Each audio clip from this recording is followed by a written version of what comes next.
This is At the Extremes.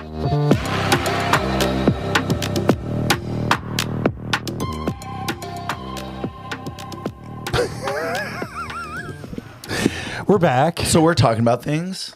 So we were talking about Halloween, and Sergio and I were exchanging stories, and then halfway through exchanging the stories, I realized, oh gosh, we should Push the record button. push the record button again. So we're not going to talk about anything. That's the end of the show. And welcome to listening. Thank you. What? And give us money. Yeah. All right. And see you.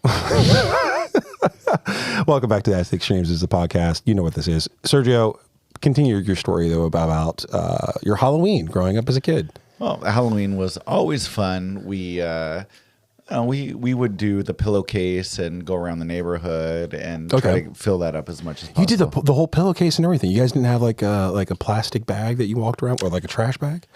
No, we were. Wow, you guys were really we're the you were Northwest. fancy. We're the Northwest, man. We're trying to not use That's throwaway fair. trash bags. That's fair. Just for candy. We have plenty of those lying around. So, How crazy is it though? Thinking about all the horrors that come up with the scaremongering when it came the razor blades and the apples. Yeah.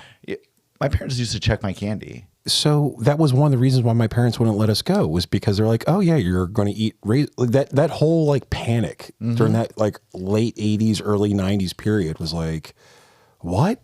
And now they're talking about like fentanyl in the candy and all that stuff. Weed gummies too, right? Like shit, people is that a passing thing? out.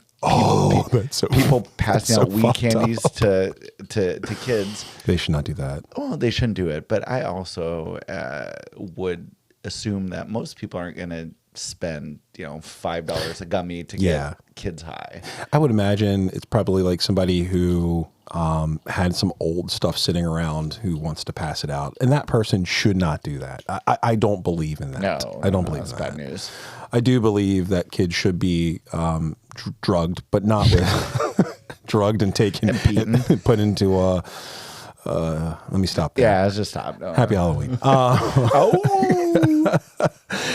So yeah, I remember we did trunk or treat for a while.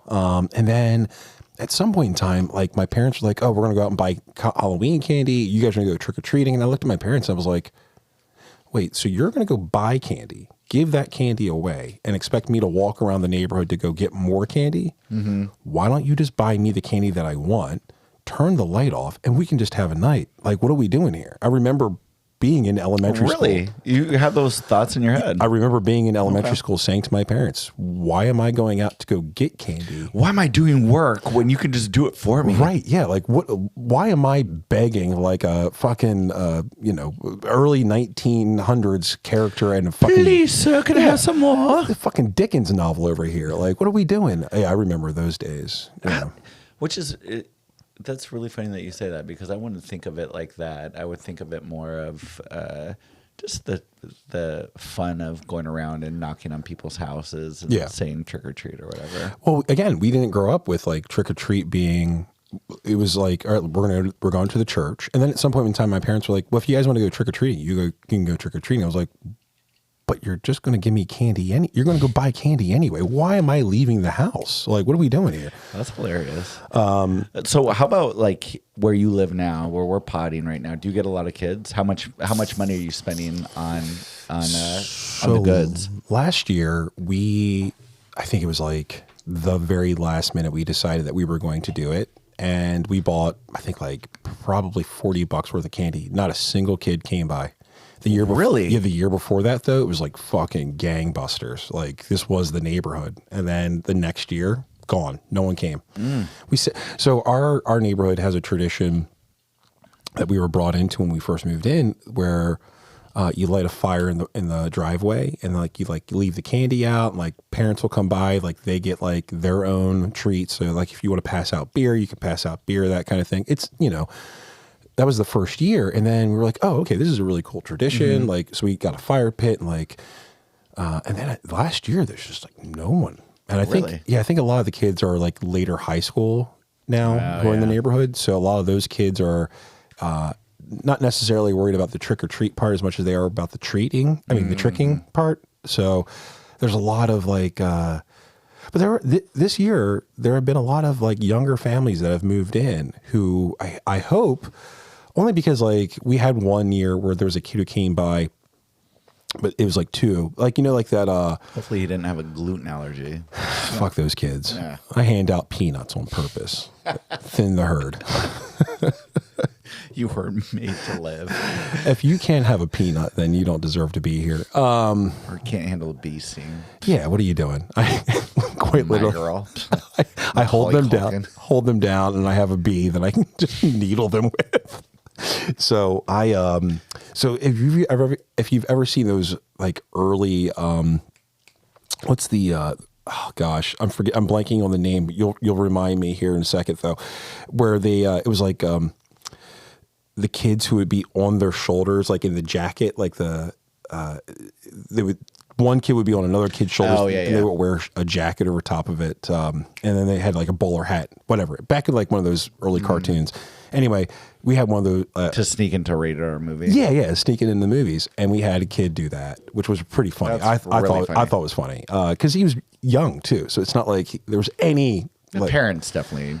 Exactly. Yeah. And the cool parents. Yeah. Somebody was like, you know what? This Kids is aren't cool. No, they're fucking idiots. They're not original. What about you guys? Do you guys have kids and lots of little ones coming through? It is insane how many kids that we have come through. People will drive their kids into the neighborhood and drop them off. And, Shit. And yeah. No, I mean, we have spent. And I've been to your neighborhood, and they're just basically like people like killing people in the corners down there. So Yeah, I mean, I don't know what they're thinking. I live in the throes of the city, and it's just pure chaos. It's the most dangerous place I've ever seen. Ever. It's a shithole. It's the worst. They're killing people. No, our neighborhood is sweet. It's awesome, and we have just. It's really cool to see all the kids and all the families, and it's really cool to see kids from other neighborhoods coming in, just because. For the most part, it is just a fun time for kids to be kids. Yeah, And so we usually split it up where one of us will take, our kid out and trick or treat, and the other will stay around and drink and pass out candy. Hell yeah. And I thought you were going to say pass out. No. Well, that would be me. But I was going to say Sergio's the only one staying at home.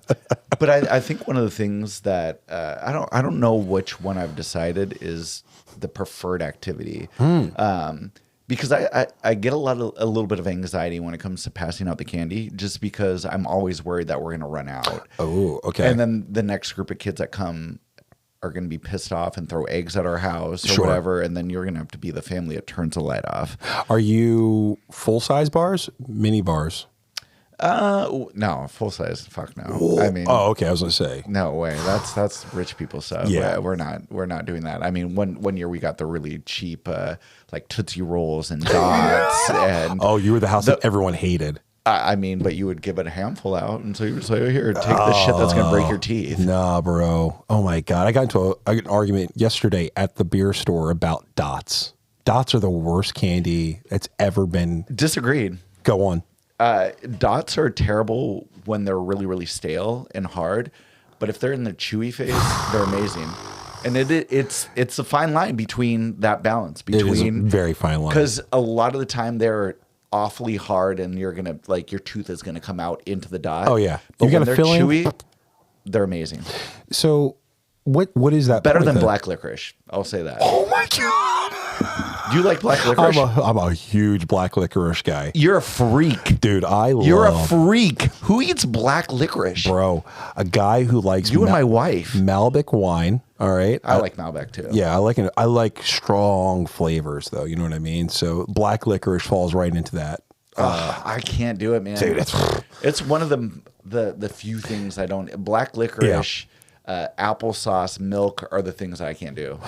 So I eat anything else. I understand the milk thing, and I can kind of understand the black licorice thing. Mm-hmm. But the applesauce, the texture looks like baby vomit. Okay, there we have it. It looks like regurgitated baby vomit. And it's mushy. It's just I can't do it, man. I mean, that's unfortunate. Your childhood must have been miserable.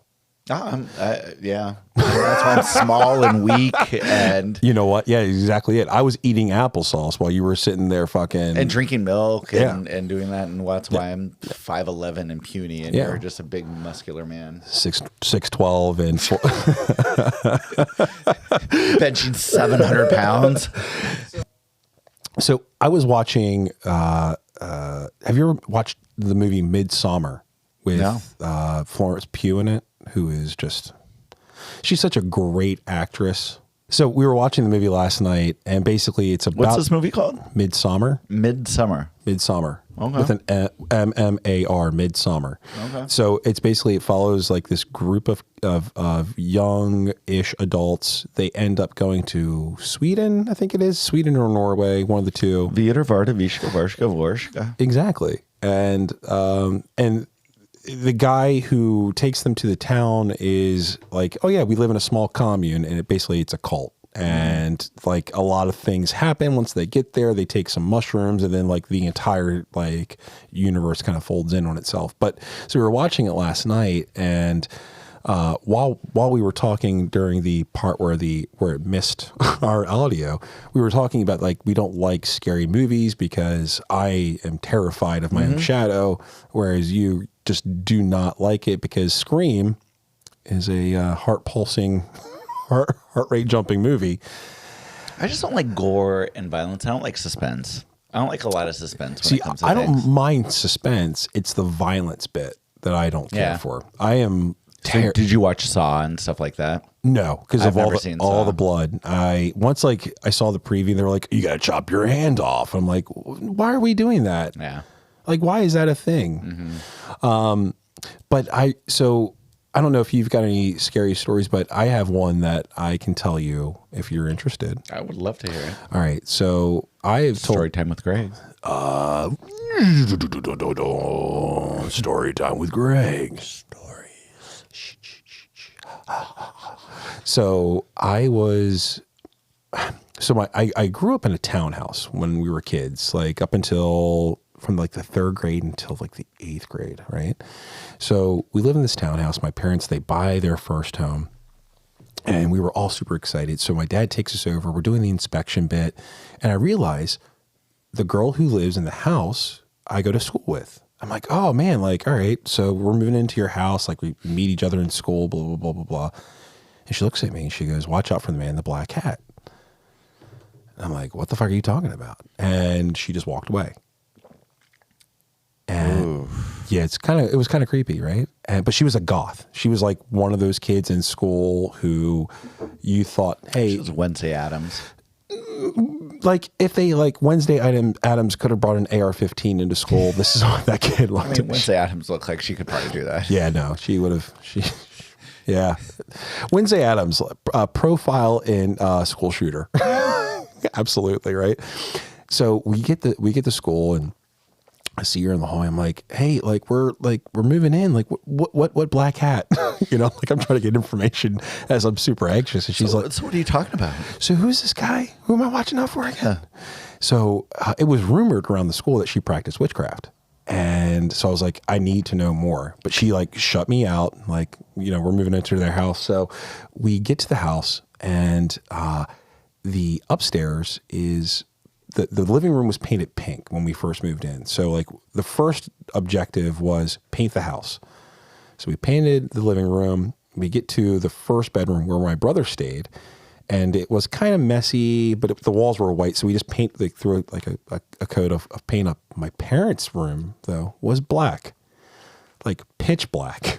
Like, So where all the sacrifices took place? yeah, yeah. There were goat bodies all over the floor. Everything. It was fine. It was great. There were black candles with wax coming down. The Haitian religion.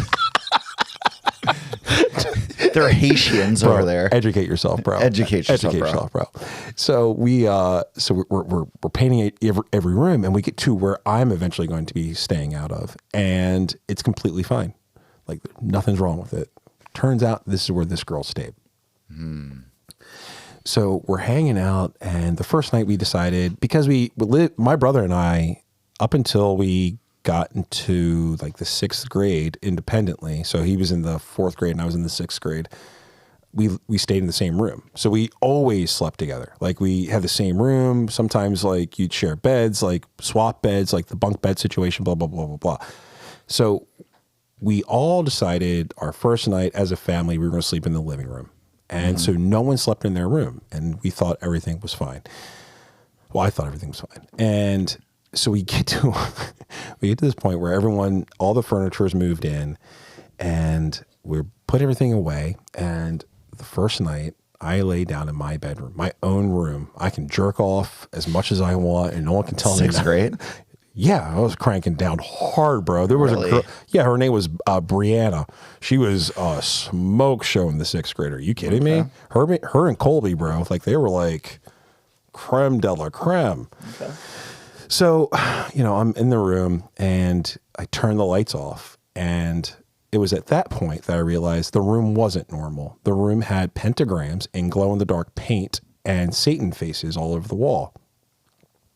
Dead serious. Dude, what the fuck? Turned the light on, walked right back out to the living room, and slept in the living room. Nope.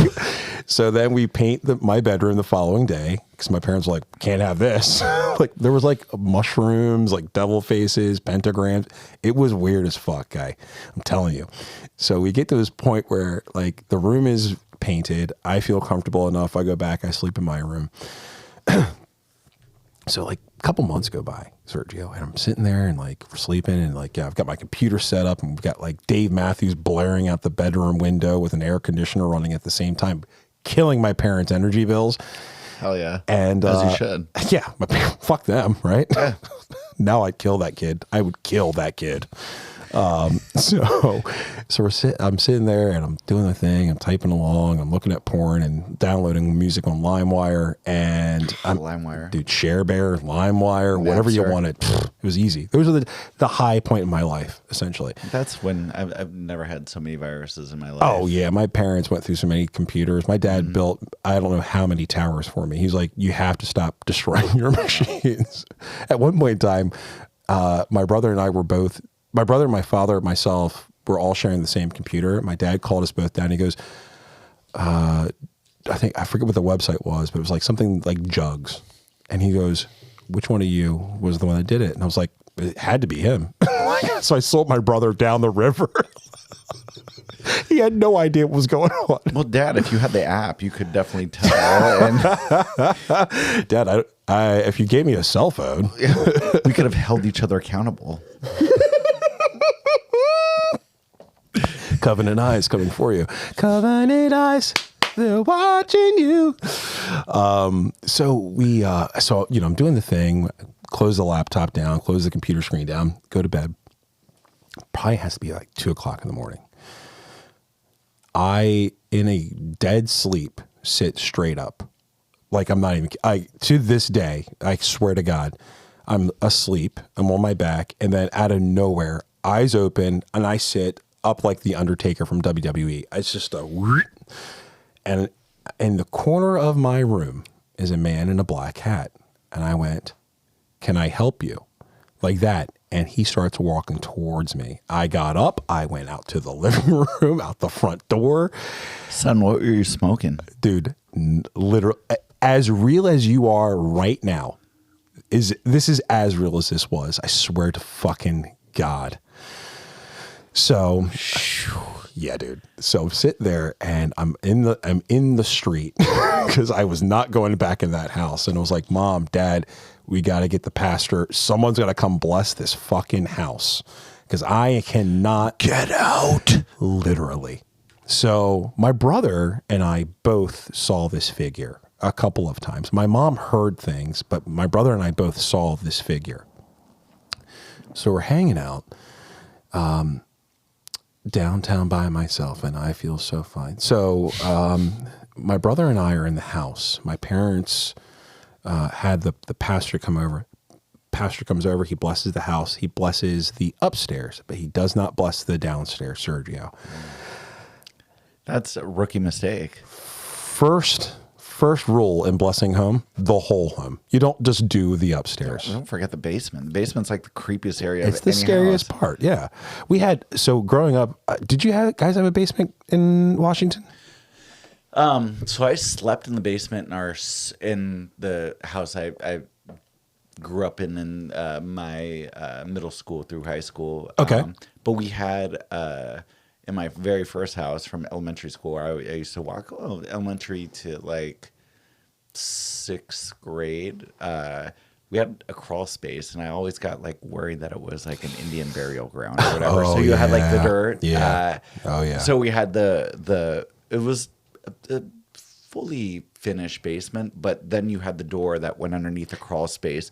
And there was That's where the bodies were built. And I watched a lot of Simpsons, and I just thought that was like an Indian burial ground. So I didn't watch Native Simpsons. American, excuse me. Well, it's okay. I mean, we all grew up in the 80s here in this room. You can say whatever you want. You can call the blacks whatever you want to call them. That you're trying to set me up. You're getting canceled.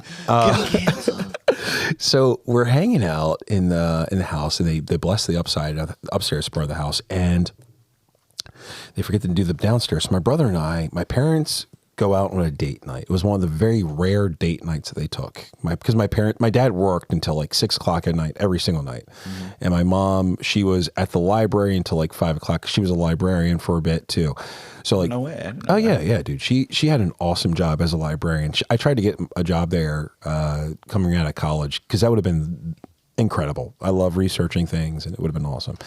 But so my parents are on a date, and my brother and I are like, all right, well, we got the house to ourselves. Let's get ourselves in trouble.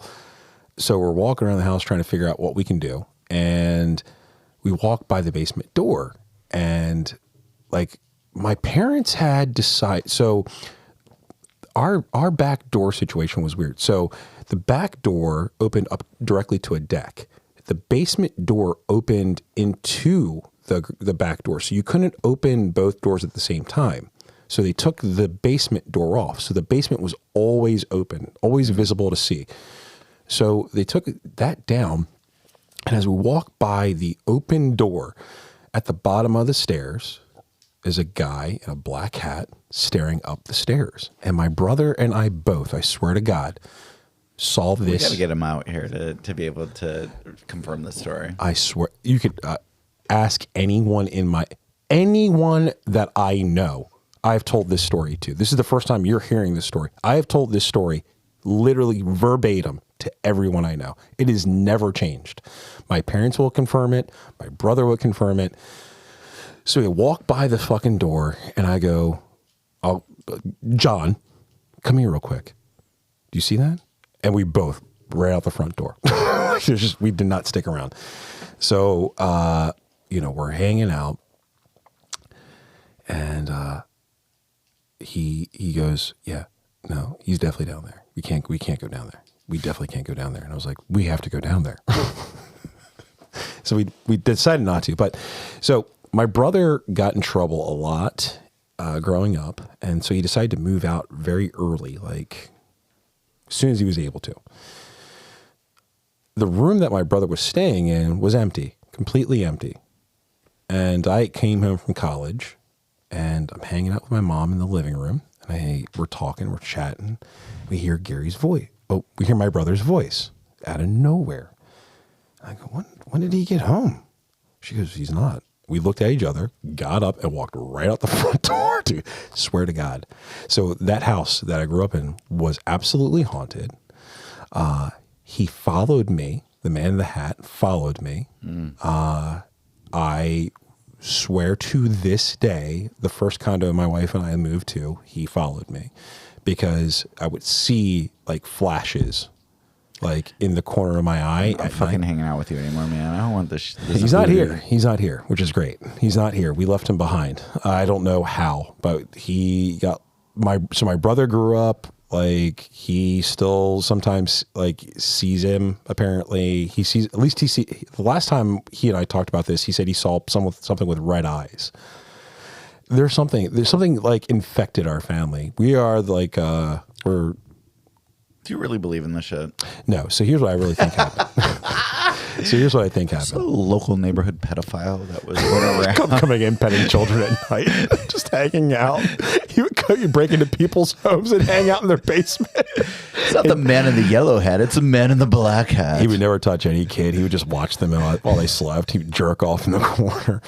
So here's what I think happened. I think that I grew up as a really anxious person. Someone planted something in my head, and then I told my entire family about it. And then after I told my family about it, that also ramped up their anxiety. Because my dad, I've told him about this story, but he never like saw anything. He heard things. My mom saw and heard things. My brother saw and heard things, and I definitely did. But I think what happened was I grew up as a super anxious kid, and someone gave me a reason to be anxious, even more anxious than I already was by default. And then I just put that into something. And then at that point decided, yeah, this thing is very real. So this is a personal question. When did you start recognizing that you worried about things a lot more than the quote unquote normal person? Yeah. So when did my mental illness make itself apparent? Well, no, but when did you realize that your anxiety was like something impactful to you? Like when you recognized that you were worried? I mean, we all go through anxiety because Sure. I thought that for a while we had some friends of the family that died of cancer. So everything I thought like I had cancer at some point. So I woke up with a headache one night and I was like, I convinced myself of brain cancer. My mom was like, dude, you're like a fifth grader. Fifth graders don't get brain cancer. Right. Normally. Sure. Yeah. Most. What do you mean normally? What does that mean? Yeah. I'm not normal now. Yeah, exactly. That's immediately where my mind went immediately. So when did that happen? When did I recognize that it was an impactful thing? Consciously, not until about like 3 years ago. God, really? Yeah. You were a ball of anxiety until up till about 37, 36. Wow. I was in a really I thought what I was dealing with for a really long time was just like normal. And like everything is like for everyone is always like an electric wire kind of thing. And then you realize that even if it is for most people, you're not most people.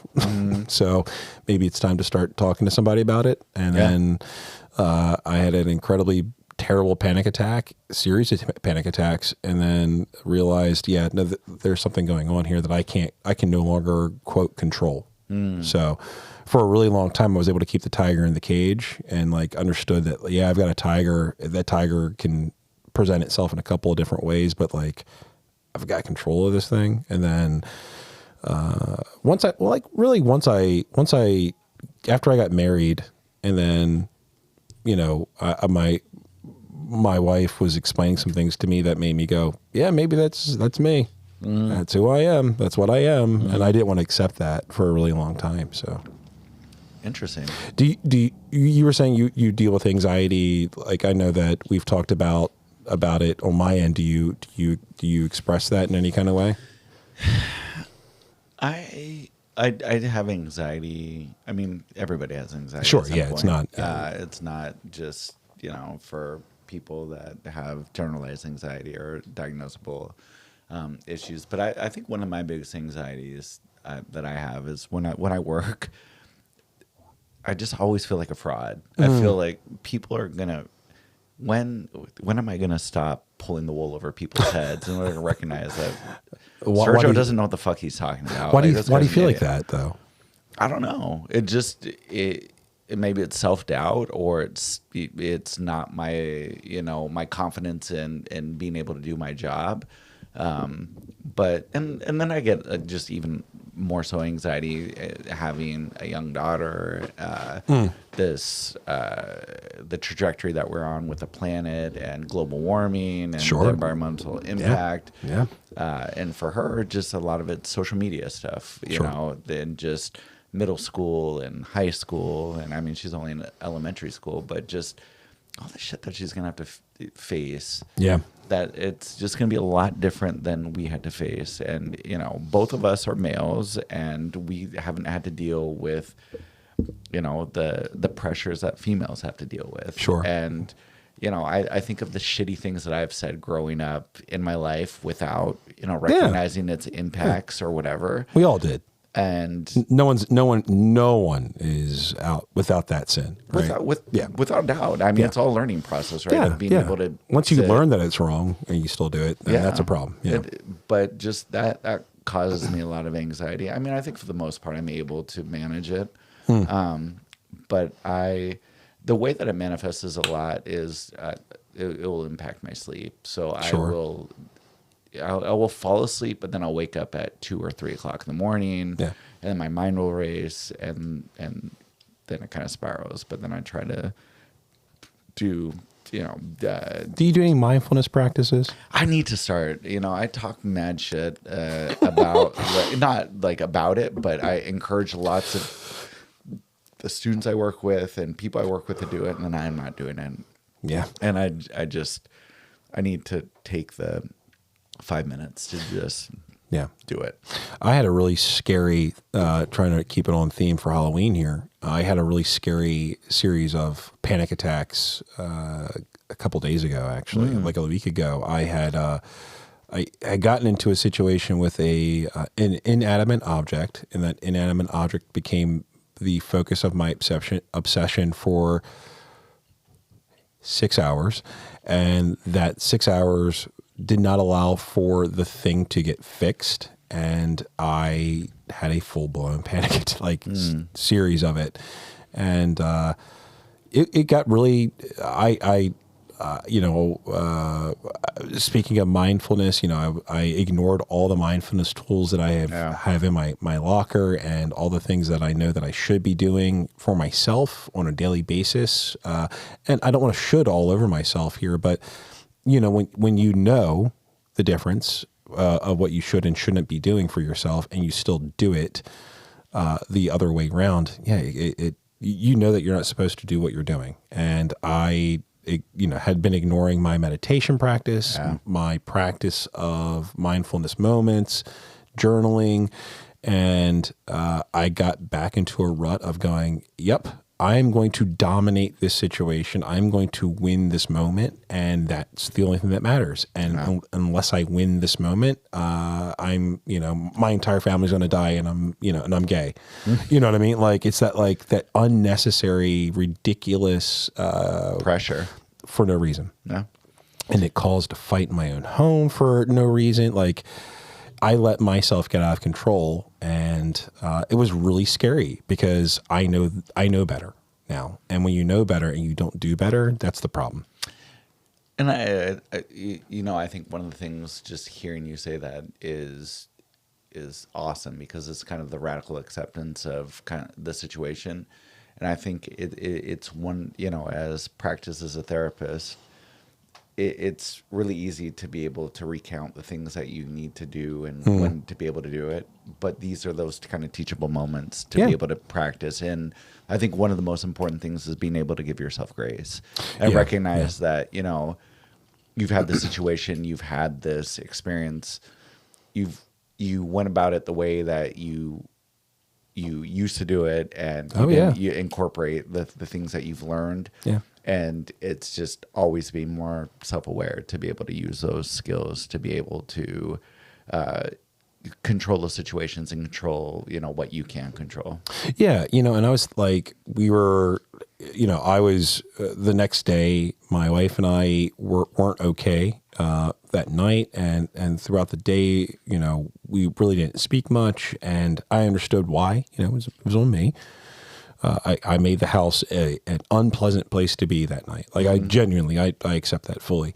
It's radical acceptance 101. Yeah. And but here's the thing, give me 4 years ago, and I would say, well, no, I wasn't at fault at all. I was just trying to do something. Why are you complaining about it? It'd be a very different place for me. And so, but I was looking back at it, and I was kind of doing I was digging over the bones of it and going, all right, well, what happened here? And really understanding, it wasn't just one moment for me. It was, my wife was in a car accident. She's fine. And she's fine. But immediately had to turn around and go to Texas for work for a week. Yeah. And then when you come back home from work, the first thing you do is you go work a weekend shift at a liquor store. Yeah. So there was zero moments for me to sit down and go, holy shit, what's going on here? And so when I had a moment to control one thing and I wasn't able to control that one thing, nothing felt right. nothing felt in control, so I lost control. And It felt out of control, right? Everything fell out of control, and you needed to be able to. I need to rein it in somehow. To control something. And when I remember sitting in the living room, not in the living room, in the kitchen, going, "This is a 10-minute fucking project. Why is it taking me 4 hours? I will win this battle." I said that out loud, and looking back over and you're it, not a certified plumber. You're not. No. I mean, granted, like the kit that came out, a 12-year-old could put it together, but when you don't have the fucking right piece in there because they didn't put the piece in the packaging, and I didn't realize that until the next morning after I had time to sit on it, and went, oh, and I just stopped for 22 seconds, looked down at the package and went, oh, well, the right piece isn't in here. I went up to the Lowe's nearby. I said, hey, can you open this box for me? I need to make sure I've got all the right parts. All of a sudden you go, oh, all right, I don't have the right part. Can I have that part? Now it works exactly the way it's supposed to. Yeah. Everything's fine. But the scary part, bringing it back to Halloween, is that we all lose control. And when we come back, I'm actually going to tell you a story about losing control. Oh, man. We are back, Sergio. Oh. So I didn't preface this when we broke there, but I want to tell you a modern day scary story about something that's happening in the real world, in Africa, actually, of all places. So, Sergio, I wanted to show you a clip. This is from I believe it's the Turkish national television conglomerate, but they did a documentary about witchcraft in modern day Africa. And I thought this was really interesting. Heart of Essel, a village in the Gambia, the echoes of a dark chapter still resonate. After the death of then-President Yahya Jammeh's aunt, this village became the center of a brutal campaign to track down the so-called witches he believed killed her.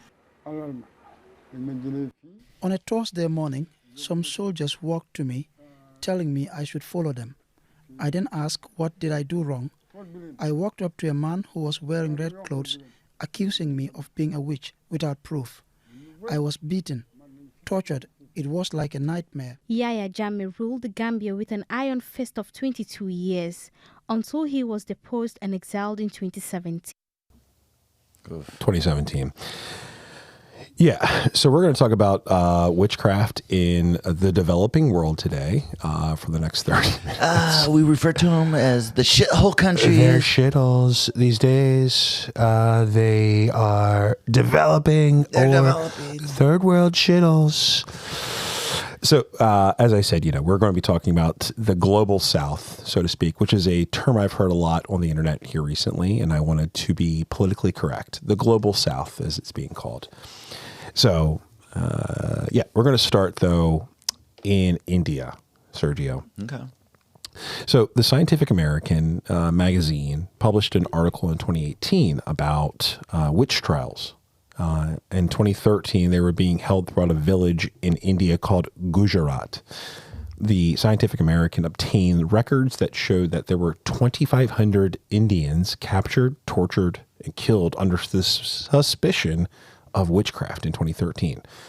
Do you remember what you were doing in 2013, by the way? Because I think that was, God, that was... Those are good years. Those is when the Ravens and Orioles were doing great, and football and baseball, and I wasn't worried about being accused of being a witch. So the Scientific American began publishing. They began this article in 2013.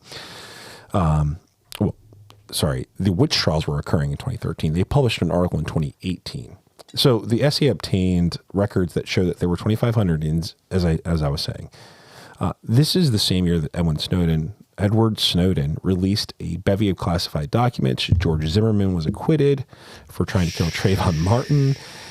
And Jorge Mario Bergoglio, also known as Pope Francis, became the Pope. So that's pronounced Jorge. Okay, well, I don't know anything about Spanish. I know everything there is to know about English, though. In English, we say, fuck you, okay? So...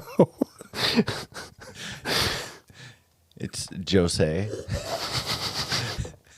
Jose Mourinho. Jose Mourinho. I was thinking soccer. I'm so sorry. Okay, you know what? Jose, Jesus. So I'm going to read directly from the article, though, if I can. Oh, boy. Oh, man. That one triple IPA got me pretty good. So, from the article, though. Men circled the three women, their fists wrapped with thick iron pipes and wooden sticks. The women huddled on the ground at the center of their village in the western Indian state of Gujarat and whimpered as the crowd gathered. 2 young men had died in the village, and the women were being called dakin, the Gujarati word for witch. They were accused of feasting on the young men's souls.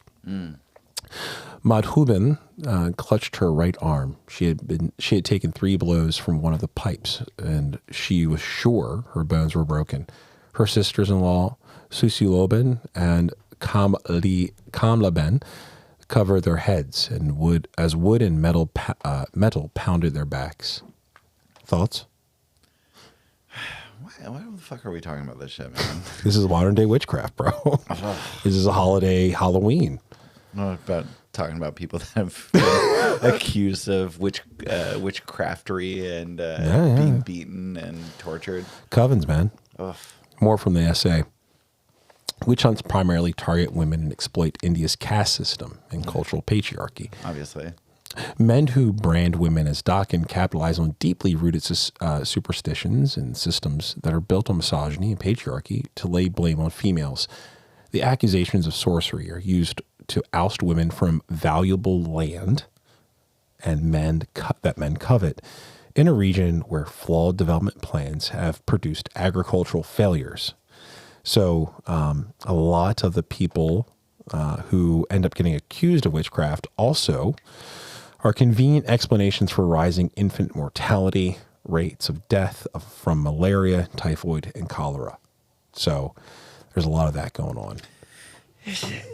It's the same tired story that gets sent or that is used from different countries, but it's the poorer you are, the darker skinned you are, or whatever, then you're the one that we need to take advantage of, and you're the witches, you're the persons that are, you know, doing all these maleficent things or whatever, and it's just disgusting, and it just continues to happen, and it's fucked up.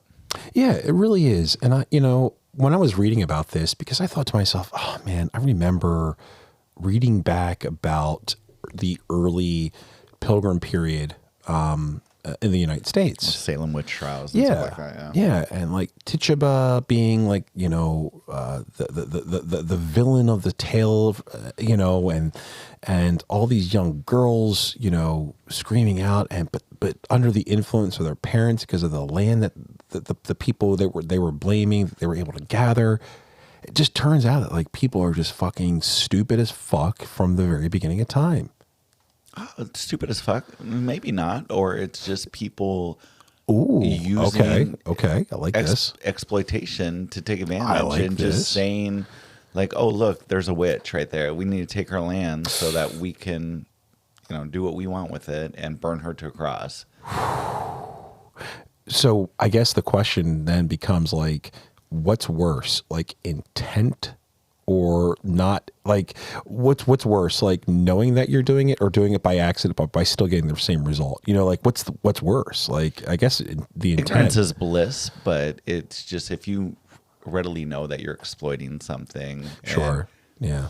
I think there's a lot of people that know that they are taking advantage of poor people or people of color or whatever, or women, like whatever the out group is, especially the early Pilgrim period, but especially it's been women in general for the most part, in all parts. Yeah, I mean, unless here in the Amazon where it's like the women that were the ones but even then they still have find an out group. Mm-hmm. You know what I mean? Like people will do whatever they can to have an out group. Mm-hmm. Speaking of which, let's read more from the essay. In 2017, in December, Susilab and her sister-in-law, Mahud, I forget how to pronounce her last name, Madhuben, were beaten during the witch hunt 4 years ago. They sat on the dirt floor inside of a friend's house talking to the reporter. It has been 3 years since the attack, and the sisters-in-law say it's not safe for them to discuss the witch hunt in their own home because they still live with the men who called them Dakin and who beat them. Madhuben's cheeks are hollow. The whites of her eyes are visible. Quote, I am scared in my own home. Too scared to eat. I faint with fear. What kind of way is this to live? The article continues.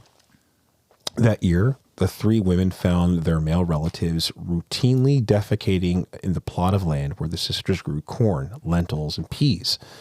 Almost half of India's households lack a toilet, according to a 2011 census. Again, this is old. This is an older story, but I still found it to be really compelling.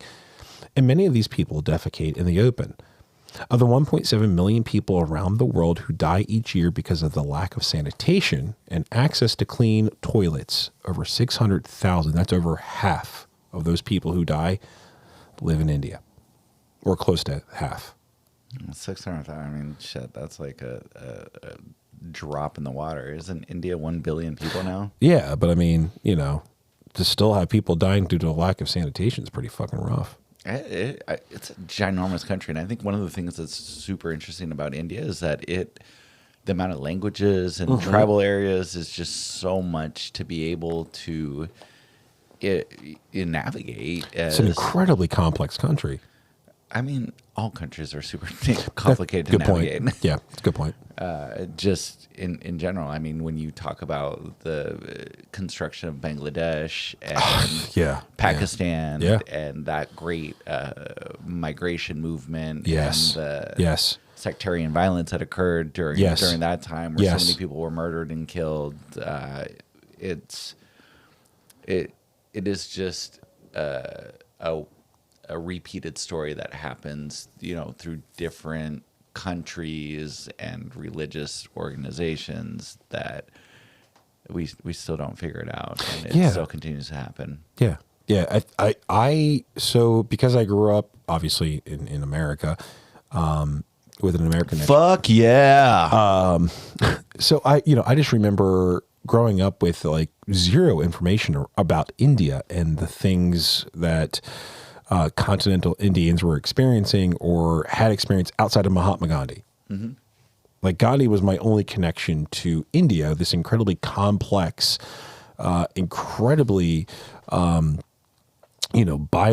trilateral, secretariat, like all of this, like these different groups that make up one neighborhood. And you go, well, but they're not Indian. And they're not, but they're all now Indian. Like, how does this happen? Yeah.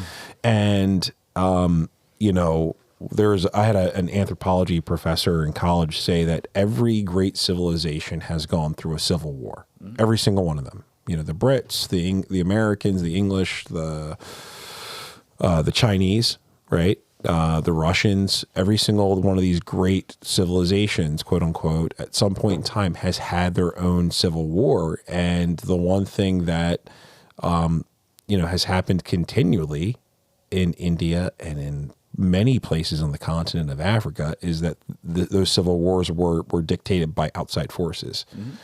And that's a pretty scary thing. Super scary. Halloween. Well, and it's also... and not anti-American thing, but how much the United States has been involved in a lot of outside conflicts. Yeah. If you look at any kind of country that's been overthrown, because they hadn't been in line with kind of our policies, especially with the Red Scare. Oh yeah. How big of an impact that we have had.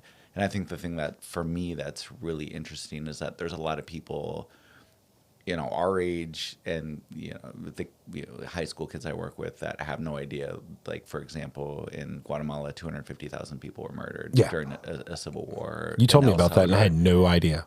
I had no idea. Yeah, That's a lot of people to die. Argentina, Chile, all these places have had really, really big things happen. And I mean, this is just the United States, but Yeah, to talk yeah. about British, the Dutch, Yep. Portuguese. Yeah. I mean, shit, if you grew up in Australia and you only know Australian history, like, you become very focused on one thing. And, it's not our fault as individuals to not know that, but as an institutionalized like understanding of like, yeah, bad things happen everywhere, and our contributions to those bad things should be highlighted as well as the good things that we highlight. This sounds like critical race theory, Greg. I don't know if we should be going down this path, because this is, it's anti-American. Well, we have a whole series that we're going to do about that one day. Okay. Once we take the hard turn right and we start making money off of that grift. Anyway, so I'll read more from the Scientific American about this case. The sisters-in-laws were upset with their male relatives, using their crops as toilets. Quote, I said to them, this is where we grow our food. How are we supposed to deal with shit here? Susie Lobbin said, this challenged him men in a culture where women are expected to be silent, subordinate, infuriated her family, as she recalls. The men did not stop defecating in the land. Instead, they turned on the women, beat them, and ran them out of their home for 10 days. The situation worsened a year later or so, when two young men in their home became ill. And what happens with people who become ill around, quote, witches? Burned at stake. Yeah. So one developed renal failure and the other developed cancer. And why? Because of that 1.3 million people, 600,000 are in India. Well, two or three of those were here in India in this one house. They developed these diseases due to poor access to healthcare in the region because they were shitting where they were eating. They were forced to take out loans. The women were forced to take out loans and travel to neighborhoods with their husbands. Money was scarce. Stress was high. When the young men had died, the sister-in-laws were accused of eating their husbands' souls and causing their premature deaths. And then the remaining men began campaign to take their land. So basically the story ends like this, Sergio. The sisters signed over their land in hopes to not get beaten to death, to not get killed. Stoned. Yeah. They're currently, as of the time of this article that was posted in 2018, they were fighting in the court system to get their land back. I, as a guy who has zero time to follow up on anything, don't know if they're alive or not, but I assume they are. And I hope at least India gave them. That's a big assumption.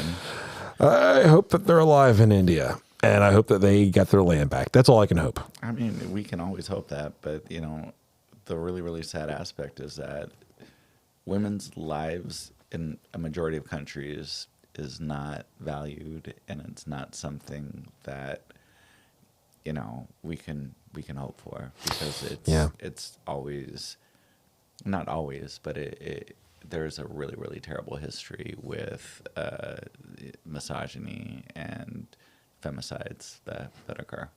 Yeah. And we're going to talk more about that after the break. We are back. Sergio, it's time for you to gather around the fire pit once more for another really spooky story. Get off this fucking ride, man. I just was commenting to you at the break. I need to see a therapist and just deal with all this emotions. All right, so let's practice something that I learned. Breath in for 4, hold for 4. Yep, hold for 4. 3, 2, 1. Release for 4. Okay, and after that, hold for 4. I still feel shitty. Fuck you, Greg. Yeah, you know what? It never worked for me either. I'm kidding. It always works for me. Also, real quick, do you, when you're doing when you practice therapy with individuals, do you do like rapid eye movement stuff? No, it's one of the things that I was thinking about maybe a little bit more training on. what is it? Rapid eye movement desensitization. Yeah, desensitization process. So I can say this, like, as somebody who's exercised that a lot, it works really, really well. Well, they also say that mushrooms and Yes. LSD are also they're exploring options for that, especially down in DC.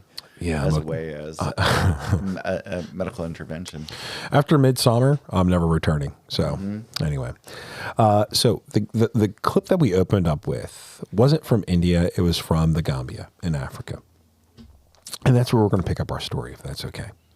In 2009, the then president, as we heard, purged a bunch of people. He purged around 1,000 people from a village and forced them to take a hallucinogenic potion. And he then beat confessions out of them by hand to make sure that they call themselves witches. You might ask, why did the president dictate that purge? And it was because his mom died. Like any reasonable human being in the area, he decided that the people in the area where his wife, not his wife, but where his mom had died were witches. And a bunch of old women had to pay the price for his mom dying. So, yeah. I don't think all of them died, but a good amount of them did.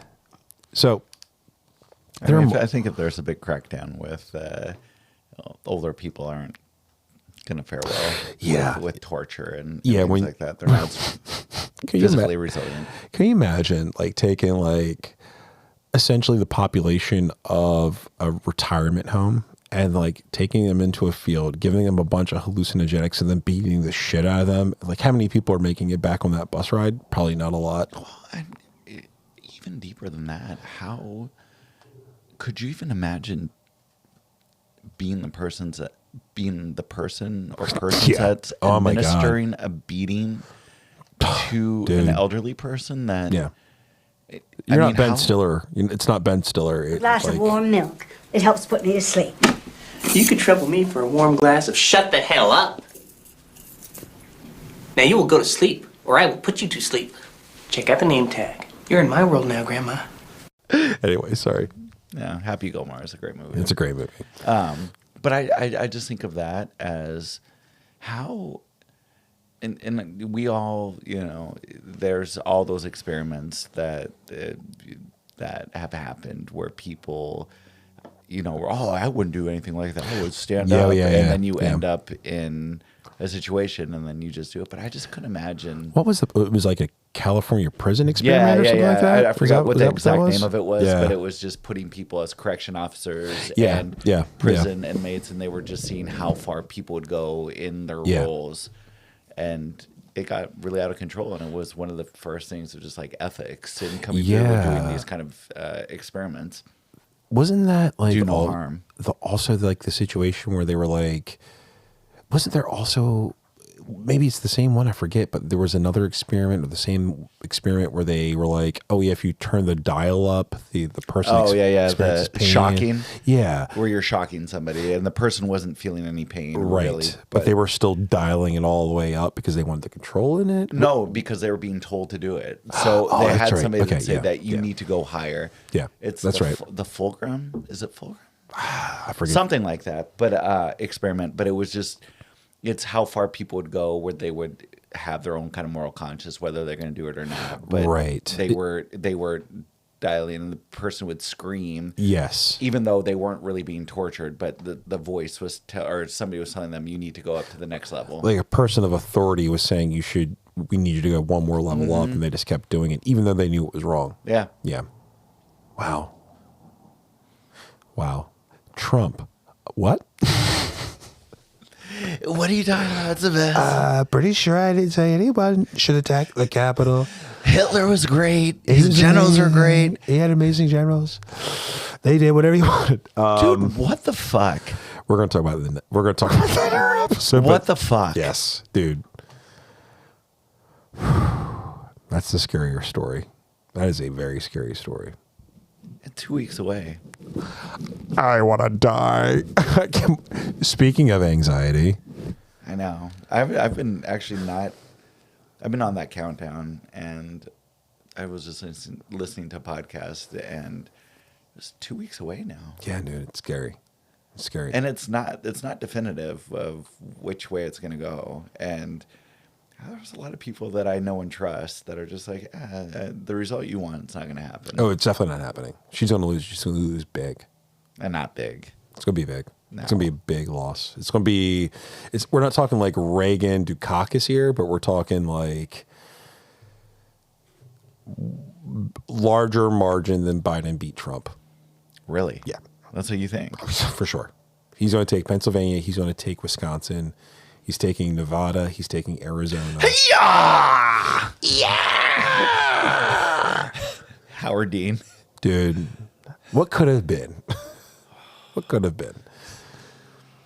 So, Sergio, there are multiple active witch trials on the continent, actually. Kenya, currently, today, as we're publishing this story, is pushing their Muslim population to the outskirts of towns and villages, calling them witches, with Christian community leaders pushing propaganda that, again, these Muslim people in the neighborhoods are witches. Ghana has recently passed a law after a, quote, 90-year-old woman was lynched in Kafuba in the East Gonja municipality in the Savannah region, drawing condemnation from local and international rights groups. So, you know, the article continues, but imagine taking a 90-year-old woman out and lynching. Like, I couldn't imagine doing that to anybody or anything.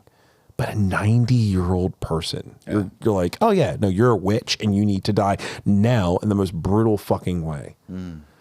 Article continues. The law in Ghana will provide framework for prosecuting to prosecute offenders and give confidence to victims to, quote, reintegrate into their communities and reunite with their families. From the DW, a German news organization, in the 20th century alone. Can you read this in a German accent? In the 20th century alone, more people accused of witchcraft were brutally murdered than during the 3 centuries when witch hunts were practiced. I can't do it. Were practiced. Oh, this is not nice. You're very naughty. Between 1960 and 2000, about 40,000 people alleged of practicing witchcraft were murdered in Tanzania alone. Oh, no. In Tanzania, while there were no laws against witchcraft as such in Tanzanian law, village tribunals often decided that certain individuals should just fucking be killed due to, quote, witchcraft. The last thing from Scientific American here, Sergio. Quote, it's an old story. A woman is accused of witchcraft. Science isn't real. Yeah, fuck science. Science is dumb. But a woman's accused of witchcraft. A woman is accused by someone close to her, a neighbor, a relative, a rival. Often the original accuser resents or envies the woman or has a property to dispute with her. At first, the complaints are just whispers, but then something happens. A child gets sick, and an accident occurs. The woman's name is said again, loudly this time, and more people echo it. Then she is dragged from her house and killed. This is what happened to Akol Edith Oyo, a 69-year-old woman from Cross River State in Nigeria.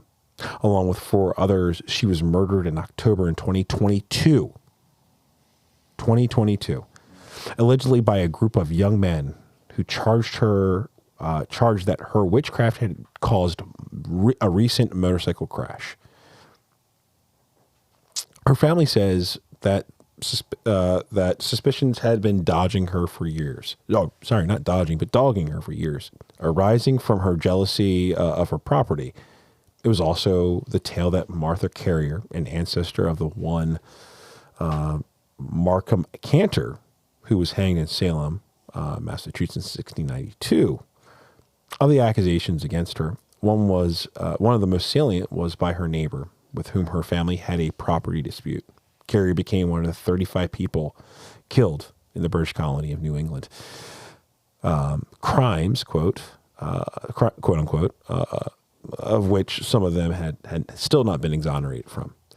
The narrative could be set in 1581 Germany, 2003 India, Uganda in 2018, Papua New Guinea in 2021.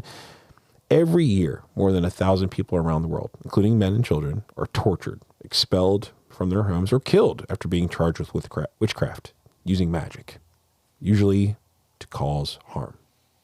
Dude, I just think about like all of the stuff, like even in the United States, like in the 1980s, there's been, you know, the murder trials that have happened where it's Satanic Panic, all that, yeah. and you know, oh, it's the music of Metallica or whatever that's it's the creating this D&D witchcraft. kids. Yeah. It's all of that. Yeah, I mean, think about today.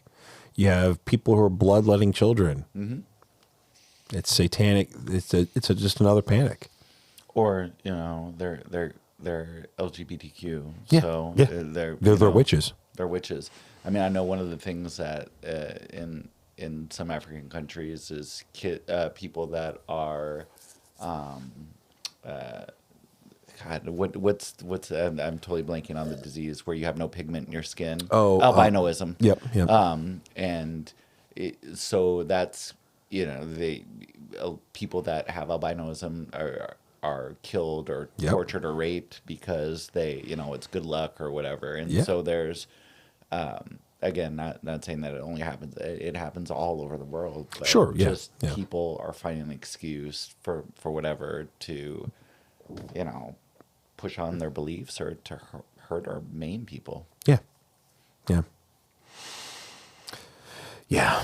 Anyway, so the last thing I'll say about this, it turns out, after doing some reading about this and really looking into it a bit, you know, when there's economic confusion, when there are widespread wars, when there's disease, when there's any of that stuff, any society, any country, any civilization is looking for someone to hunt.